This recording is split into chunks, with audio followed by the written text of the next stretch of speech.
This is Superyacht News. In association with Go Earth, navigating boat buyers to better deals. Hi, welcome back to the channel with me, E. Sisman, 25-year veteran of the maritime industry. We're looking at a story today about the US ambassador to Italy who used his superyacht whilst waiting for his ambassador's residence to be ready for him to move in. Now, this has been reported by the Daily Mail. It's also been reported on various social media platforms as a sort of an outrageous story or something like this. But I don't think that this story is really what they're trying to make of it. So we'll go to the Daily Mail's article and we'll read some of it and then we'll talk on the other side. And the title of the article is American Ambassador to Italy So Displeased with Official Roman Villa. He lived on board a superyacht and commuted via helicopter. It says a Texas billionaire turned US ambassador to Italy was so unhappy with his new official villa in Rome, he lived aboard his superyacht for weeks. Tilman Fertitta, 68 years old, was nominated to the ambassadorship by Donald Trump in December and confirmed by the Senate in April. However, the hospitality tycoon and owner of the Houston Rockets did not move into the official Roman residence, Villa Taverna, until July 10th following a series of renovations to the property. Prior to that, Fertitta had reportedly been helicoptering in to his engagements on land, much to the annoyance of the locals. Airmail reports. A spokesman for his company, Fertitta Entertainment, confirmed to the Daily Mail that the ambassador opted to live on board his $150 million yacht during construction to the historic residence. Ambassador Fertitta has been living in Villa Taverna since the 10th of July and couldn't wait to move in with his family, the spokesperson said. Several weeks prior, however, during the construction, improvements to the family quarters, which he paid for, required that he live somewhere else. Rather than a hotel, he chose to commute from his yacht to the embassy, which amounted to only 3.5 weeks. Now, one of the things that's in the article it sounds funny to me, the description that they gave of the yacht because of the non-use of nautical terms. So his 77-meter Fedship brand vessel called Boardwalk has 12 bedrooms, 15 bathrooms, a chef's kitchen, 6 bars, a large mosaic pool and a helipad, according to Rob Report. So a chef's kitchen or a galley, but regardless, a kitchen's quite important for any location, right, where you're going to live, whether it's on a boat or not. So anyway, it's now one of the things that the scandalous things in it says that no changes were made to the villa. This is what they said in the statement, that no change were made because it's historical. It's a 15th century villa and it's been in use by the US State Department since 1933. But they also said in a separate news release that a series of careful renovations had been carried out prior to him moving in. Well, the thing is, So the bottom line is they're trying to make a storm out of this, and I don't normally comment, give an opinion either way, but from what I can see here, obviously because it's politics, people are going to have political opinions. What I would say to the people who have political opinions is, not just with this story, with any story, you have to ask yourself, if this story was about somebody that you liked, somebody in your team, if you like your team, would you still be upset with it? So flip it on its head and ask yourself the same question. The fact is, he stayed on his yacht. Yes, he's a billionaire, so he has a yacht. He flies everywhere by helicopter. Newsbreak, millionaires and billionaires, they fly around in helicopters and on private jets. That's just one of those things. You can argue that they should be riding a bicycle instead and all that stuff, but the reality is that people who have lots of money, they fly in helicopters.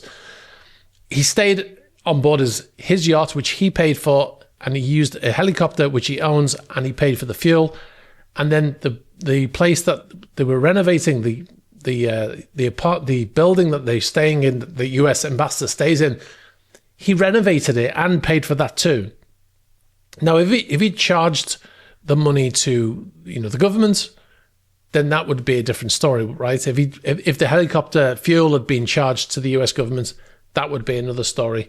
But that's not what happened. So he just basically didn't want to stay there. He didn't like whatever, for whatever reason. He paid to have it renovated, and then he moved in. He stayed on his own yacht, which he owns, and, you know, et cetera, et cetera. So I don't see a problem with this. You cannot make arguments about the fact that he has the yacht or the fact that he's flying in a helicopter. These are all different arguments to make, right? And, you know, I'm not saying that they're not legitimate arguments, but, you know, you have to pick your battle, I suppose.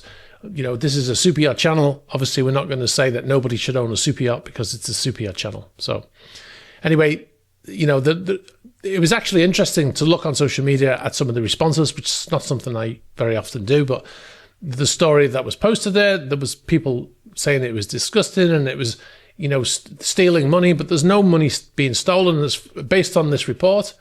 Like I said, he's paying for it all himself. So, and then there was other people saying, yeah, that's okay that he owns a yacht. He's allowed to use his own yacht, which is fair enough. So I think it was a mix. I think it's a non-story anyway. I think it's a story because of politics. That's the only reason. I'm sure people will disagree in the comments. It will be interesting to see. All right, we'll move on to the next story now. Motor yacht Solaris has been noted as being reactivated, if you like. We've mentioned this in recent weeks. Actually, quite a few Russian yachts that have been laid up, mothballed, if you like, have started to switch things back on and fire up engines and AIS come back to life and stuff like that. Well, Solaris actually went out, left GoCheck in Turkey, which has been laid up there for a few years now. Now, obviously, this boat belongs to Roman Abramovich. It's a mega yacht. It's massive. I've got some video footage here. This is from a GoCheck from the last day, or I think it was from yesterday when it went out. It's since returned to the port and it's back in there, but it looks like it went out maybe on some sea trials or something.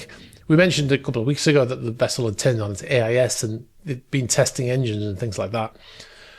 It's a sign, you know, like obviously all of these vessels that fled Europe when the invasion of Ukraine happened, a lot of them ended up in Turkey. Turkey became a safe haven for Russian superyachts or Russian owners of superyachts fleeing the sanctions. And GoCheck in particular, because of its size and its ability to take in these large yachts, became home to Flying Fox, Solaris, Galactica Supernova, lots of yachts, some of Roman Abramovich's other yachts, Garçon, Halo. They all ended up in the GoCheck, and also Eclipse, which is generally in Marmaris, does go to GoCheck occasionally as well. So, but this boat left. I actually got some, one of our contributors sent some stuff in from there, and it appears to be a small dog that we've been communicating with, as you can see in the photograph here. And this dog, by the way, has his own YouTube channel, believe it or not. But anyway, in all seriousness, I'll put the person's name on the screen if they want it to be on the screen. But yeah, the boat's been seen on the move anyway. It's a massive yacht. It was actually just complete. I think this vessel got delivered to Roman Abramovich only like a year or so before it actually went and was laid up there since 2022 because of what's been happening, right? So he's been using Eclipse, I believe, but not this vessel. A quick update from Saint-Tropez. Remember that boat that caught fire there, Sea Lady 2? We just got some messages through from somebody there to just take some photographs. And he says he also sent an update from the port itself. He says, we inform you that disruptions are expected in the port of Saint-Tropez on Tuesday the 5th and Wednesday the 6th and Thursday the 8th. This is obviously written by a French person. Due to the reflux operations of the Sea Lady 2. The complex maneuvers will require the mobilization of significant technical means and could temporarily impact maritime traffic as well as certain docking areas. So basically sounds like they're going to be refloating that vessel and possibly towing it out depending on how it goes. But you've got some updated photographs here of the vessel still laying on its side, waiting to be recovered. All right, we'll move on. We've got one more story before we go. Now, interestingly, in the New York Post, there's an article that they did about Bill Gates, but this story about Bill Gates never stepping foot on his super yacht. And they said, based on luxury launchers story, we've mentioned luxury launchers before, the fact that they basically watch our videos and then they do a written article. You know, by the next day, there's a written article on the same story. Now, usually they credit us when they do it, but in this particular story, New York Post wrote the story based on Luxury Launchers. Luxury Launchers wrote the story based on our story, but they didn't actually credit us for that story. They just ignored the fact that they stole it from us, basically. So despite that plagiarism anyway, the story is that Bill Gates never stepped foot on the yacht because he put it up for sale before he took delivery of the yacht, right? Now, the yacht has been completed and been delivered, and as you can see from AIS here, the vessel has been going between Monaco, Beaulieu-sur-Mer, and Antibes. Now, the fact that it's been moving around to Monaco and to Beaulieu-sur-Mer suggests that somebody's using that vessel. Initially, I thought it might have been Bill Gates, and it might be Bill Gates, but we tracked his private jet, which you can do in the same way you can track a yacht with AIS. And his private jet hasn't left LAX since June. Now, it's possible he has two, I don't know. But at least anyway, the jet that's registered to him based on people who track aircraft say that his vessel is in LAX since 26th of June.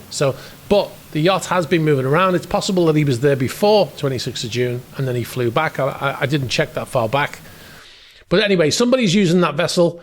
Most likely, the other alternative is that the vessel's going to Monaco because it's being shown to potential clients and to brokers and things like that. So the vessel's going there, brokers are coming on board, and then they're looking around. Now, is that possible? I think it's more likely they would just go to Antibes to look, rather than the yacht coming to them. So all signs to me point towards somebody being on board, and that's possibly Bill Gates. So he may have been using it before he sells it. It might as well, right? The vessel is going to be at the Monaco Yacht Show at the end of September. Therefore, it's for sale. Like I said in the previous video, it's possible that it's going there because Fedship wants to show off. We've got hydrogen. We've built this yacht. It's the first ever, right? That's possible, even if it has been sold. But we know, the fact that the vessel is still advertised means that the vessel is still for sale, right? So it's possible it's going there for Fedship, but it's more likely it's going there because it's still for sale. So whilst it's still for sale, you might as well use it. All right, guys, I think I'm going to leave it there. Be sure to check us out on patreon.com/esysman. We've got all kinds of videos on there. We just did a video today about the Daily Mail story, a little bit more laid back, a little bit more detailed because it's a more relaxed format. And also talked about what I did this weekend, going to a big car show in the south of England. If you're interested in any of that, check us out, patreon.com/esysman. If you've got any information or any video footage or anything like that, you check the ticket. The email address is for information. The link is for videos and photos. The link is also in the description. You can just click on that and then you can send that stuff to us. Be sure to like the video and help send it to other people if you think they might be interested in it. Help to spread it around and get more views and all that jazz. All right, guys, thanks for watching. I'll catch up with you soon. Bye-bye.